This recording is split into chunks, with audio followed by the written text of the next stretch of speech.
Hey guys, Naveed here, and today we're going to be talking about identifying our opponent's weakness during a match.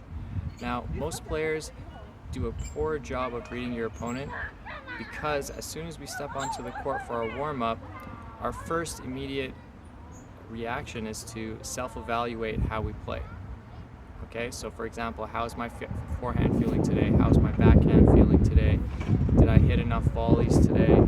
Okay, does it feel right?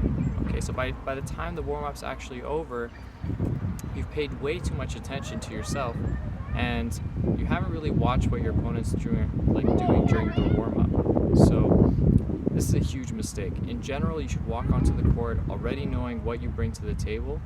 Hopefully you've hit once or twice a couple days before your match, so this kind of gives you an idea of your skill set.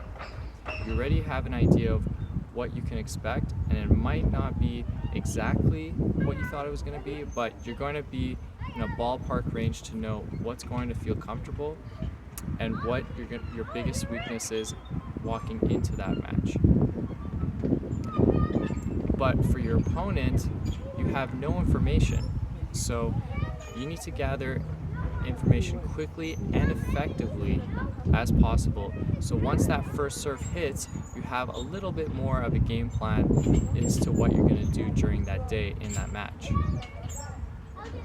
Now, the main thing you need to look out for during your warm-up is what are they avoiding? And this usually starts from the ground strokes and the volley. So a good tip would be to be hitting it straight down the middle, and then you see which way do they turn. Do they turn more to the left? Do they turn more to the right? Okay, and then you need to pay very close attention to that so you can pick those things out and you'll immediately know what they prefer and what they don't prefer during your match. Another thing to look out for is, do they hit a volley? Do they approach the net often? A lot of times in singles, your opponent won't approach the net, and if you notice during the warm-up that they don't even ask for an overhead smash or they don't ask to have a volley, then you'll be more confident and you'll know, okay, so they don't like doing that. That's something that they choose not to do. So most of the time let's say they do some volleys, and most of the time they'll just return back to the baseline right off the bat. That's another big piece of information that we can use and take into the match. Lastly, let's look at where their misses are. On the forehand, do they tend to overhit? Is it too deep the majority of the time? Or do they catch the backhand side a little too late and they don't have the racket back quick enough?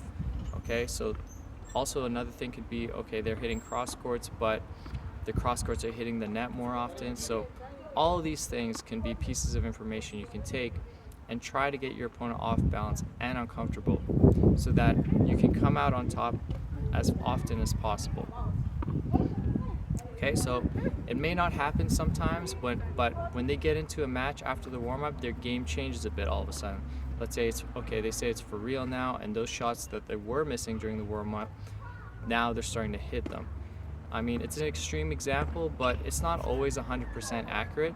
So when the third game of your match starts, after each of you guys have served at least one time, you can start making adjustments in your game along the way, and now you should have more of a solid game plan or an idea of how the match that day could play out.